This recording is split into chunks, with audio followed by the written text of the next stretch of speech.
La Genèse, chapitre 2. Ainsi furent achevés les cieux et la terre, et toute leur armée. Dieu acheva au septième jour son œuvre qu'il avait faite, et il se reposa au septième jour de toute son œuvre qu'il avait faite. Dieu bénit le septième jour, et il le sanctifia, parce qu'en ce jour, il se reposa de toute son œuvre qu'il avait créée en la faisant. Voici les origines des cieux et de la terre quand ils furent créés. Lorsque l'Éternel Dieu fit une terre et des cieux, aucun arbuste des champs n'était encore sur la terre, et aucune herbe des champs ne germait encore, car l'Éternel Dieu n'avait pas fait pleuvoir sur la terre, et il n'y avait point d'homme pour cultiver le sol. Mais une vapeur s'éleva de la terre et arrosa toute la surface du sol. L'Éternel Dieu forma l'homme de la poussière de la terre. Il souffla dans ses narines un souffle de vie, et l'homme devint un être vivant. Puis l'Éternel Dieu planta un jardin en Éden du côté de l'Orient, et il y mit l'homme qu'il avait formé. L'Éternel Dieu fit pousser du sol des arbres de toute espèce, agréables à voir et bons à manger, et l'arbre de la vie au milieu du jardin, et l'arbre de la connaissance du bien et du mal. Un fleuve sortait d'Éden pour arroser le jardin, et de là, il se divisait en 4 bras.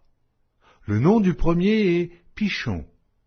C'est celui qui entoure tout le pays de Havila où se trouve l'or. L'or de ce pays est pur. On y trouve aussi le bdolium et la pierre d'onyx. Le nom du second fleuve est Gihon. C'est celui qui entoure tout le pays de Cush. Le nom du troisième est Hidékel. C'est celui qui coule à l'orient de la Syrie. Le 4e fleuve, c'est l'Euphrate.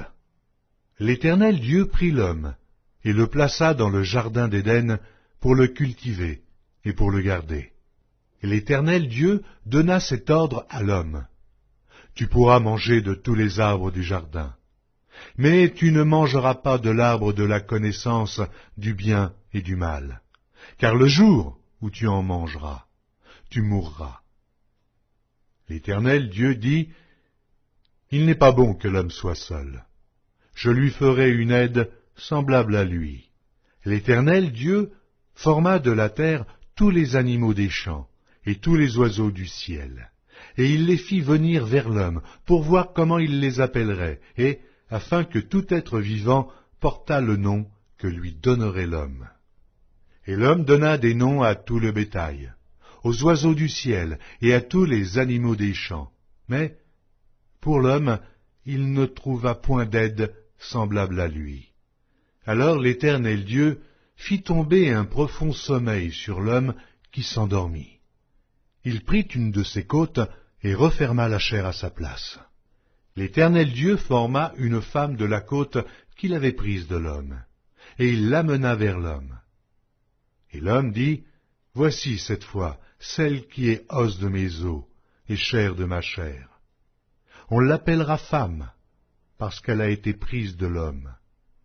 C'est pourquoi l'homme quittera son père et sa mère et s'attachera à sa femme, et ils deviendront une seule chair.